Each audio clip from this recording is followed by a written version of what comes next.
Ay, I don't wanna fall asleep, I don't wanna pass away. I've been thinking of our future cause I'll never see those days. I don't know why this has happened, but I probably deserve it. I tried to do my best, but you know that I'm not perfect. Assalamualaikum warahmatullahi wabarakatuh. Waalaikumsalam warahmatullahi wabarakatuh. Ya, apa kabarnya anak-anak hari ini? Baik, Bu. Ya, baguslah kalau semuanya baik. Jadi di sini sebelum Ibu memulai pembelajaran, Ibu ingin absen terlebih dahulu ya. Baik, Bu. Ya, yang pertama Aliza, Hadir, Bu. Deani. Hadir, Bu. Ya, berarti semuanya hadir ya. Ya, Bu. Nah, sebelum memulai pembelajaran hari ini, kita berdoa dulu ya. Ya, Bu. Aliza, pimpin ya doa. Ya, setelah berdoanya selesai, sekarang kita menyanyikan lagu Indonesia Raya untuk menanamkan sikap nasionalisme terhadap anak. Ya, sekarang kita bernyanyi bersama-sama ya. 1, 2, 3. Indonesia tanah airku, tanah tumpah darahku. Di sanalah aku berdiri, jadi pandu ibuku. Ya, jadi hari ini kita akan mempelajari manfaat tumbuhan bagi kehidupan manusia. Nah, anak-anak ada yang tahu nggak tumbuhan apa yang bermanfaat buat manusia kecuali yang di sini? Ada yang tahu nggak? Kunyit dan buah bit, Bu. Ya, memangnya kunyit dan buah bit bisa menghasilkan apa, Nak? Karena bisa menghasilkan warna yang alami. Ya, kunyit dan buah bit memang bisa menghasilkan pewarna alami. Nah, tumbuhan lainnya yang bisa bermanfaat bagi kehidupan manusia itu yang pertama adalah padi. Padi jika setelah dipanen maka akan menghasilkan beras. Nah, setelah menghasilkan beras dimasak maka akan menghasilkan nasi. Nah, yang kedua itu adalah dari tumbuhan pohon. Pohon jika sudah ditebang maka akan menjadi kayu dan bisa menjadi peralatan rumah tangga nih, seperti tempat meja makan, kursi, lemari. Ya, yang selanjutnya itu adalah tumbuhan dari pohon kapas. Pohon kapas jika dipanen akan menghasilkan kapas yang bisa kita olah menjadi baju ataupun isi untuk di dalam kasur. Nah, dan yang terakhir itu tumbuhan belimbing uluh yang bisa mengobati untuk sariawan, lidah buaya untuk mengobati radang tenggorokan, dan yang terakhir itu daun seledri yang bisa meredakan untuk obat darah tinggi. Nah, jadi tumbuh-tumbuhan yang bisa bermanfaat bagi kehidupan manusia itu seperti yang pertama adalah padi, pohon kapas, belimbing ulu, lidah buaya, daun seledri ataupun tumbuhan-tumbuhan yang lainnya. Ya, selanjutnya di sini Ibu mempunyai dongeng, sebuah dongeng yang akan Ibu bacakan untuk kalian, dan selanjutnya kalian akan mengerjakan LKPD yang ada di belakangnya. Kalian kerjakan ya. Yang pertama Ibu bacakan dulu dongengnya ya. Kalian dengarkan ya. Ya, Bu. Nah, dongeng kisah Pak Tua dan pohon kelapa. Pada zaman dahulu, ada seorang Pak Tua yang hidup sederhana. Pak Tua itu mempunyai pohon kelapa yang ia rawat setiap hari hingga pohon kelapa itu mampu tumbuh subur dan besar. Suatu hari Pak Tua itu tidak mempunyai uang untuk membeli makanan. Ia pun berkeluh kesah di bawah pohon kelapa itu. Tiba-tiba, pohon kelapa itu bisa berbicara. "Wahai Pak Tua, jika engkau lapar, ambillah buahku. Rasanya segar dan bisa mengobati rasa laparmu. Kau pun bisa menjualnya di pasar." Pak Tua itu pun segera mengambil buah kelapa itu. Sehari ia memetiknya untuk mengobati rasa laparnya. Pohon kelapa itu pun tidak marah karena selama ini juga ia dirawat dengan baik oleh Pak Tua. Suatu hari, buah dari pohon itu sudah habis.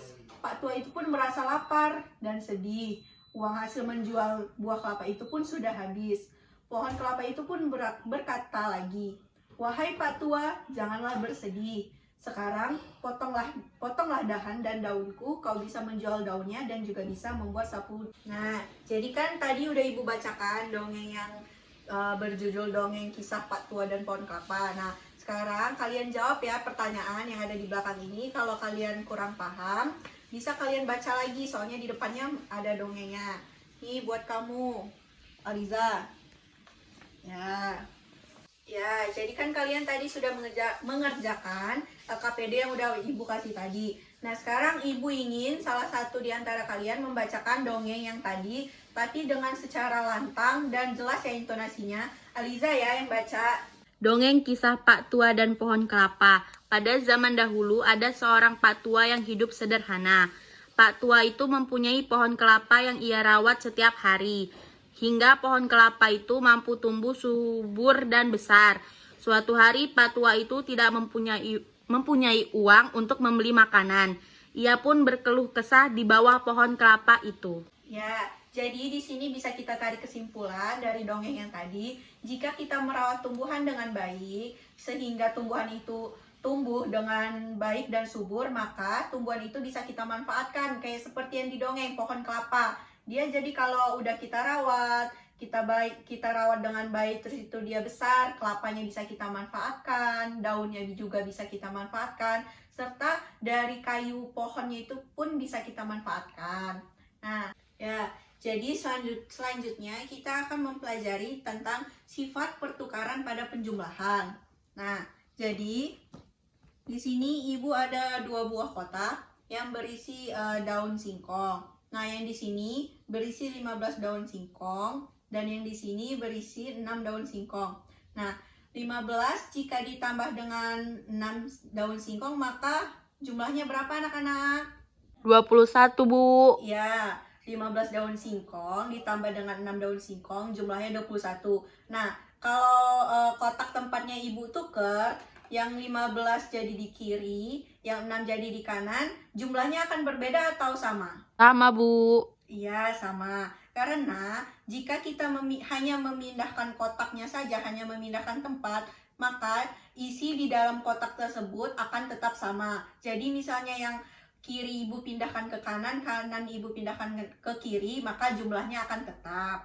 Nah, di sini Ibu mempunyai soal. Ya, soal yang pertama ada 7.820 ditambah 2.791 sama dengan 2.791 ditambah, maka jawabannya 7.820. ya benar, karena kita hanya tinggal memindahkan tempatnya di sini. Dan yang kedua juga 1.345 ditambah 8.987 sama dengan 8.987. Maka di sini hasilnya adalah 1.345. Kita hanya tinggal memindahkan tempatnya saja. Dan maka seterusnya juga begitu. Soal nomor 3. Di sini jadi kita hanya tinggal memindahkan yang ini di sini. Dan yang nomor 4 juga ini di sini. Dan yang terakhir nomor 5 juga ini kita pindahkan yang di sini. Ya, jadi kesimpulan dari sifat pertukaran pada penjumlahan itu sama, karena kita hanya memindahkan tempatnya saja, bukan memindahkan isinya. Jika isinya yang kita pindahkan, maka jumlahnya akan berbeda. Tapi yang kita pindahkan hanya tempat, maka jumlahnya akan tetap sama. Nah, di sini ada yang pernah jalan-jalan ke gunung nggak? Ada, Bu. Ya, pasti kalian pernah kan melihat pohon cemara. Iya, Nah, Bu. di sini untuk mempelajari seni budaya kita akan menyanyikan lagu Cemara. Yuk kita bernyanyi ya. 1, 2, 3. Cemara pohon nanti ketika angin lalu, daunnya halus masih menyentuh daun cemara bergerak. Ya, demikian ya anak-anak pembelajaran hari ini. Jadi bisa Ibu tarik kesimpulan dari judul kita ini, manfaat tumbuhan bagi kehidupan manusia. Jadi banyak manfaat tumbuhan-tumbuhan yang bisa kita manfaatkan untuk di kehidupan kita. Nah, seperti yang tadi buah bit dan kunyit, terus juga lidah buaya, daun seledri, itu kan sangat bermanfaat bagi manusia. Nah, dari cemara ini kan juga ada nih pohon cemara. Nah, pohon cemara itu kan bisa menghasilkan kayu yang bisa bermanfaat bagi manusia. Nah, demikian ya anak-anak pembelajaran hari ini. Ibu akhiri, wassalamualaikum warahmatullahi wabarakatuh. Waalaikumsalam warahmatullahi wabarakatuh.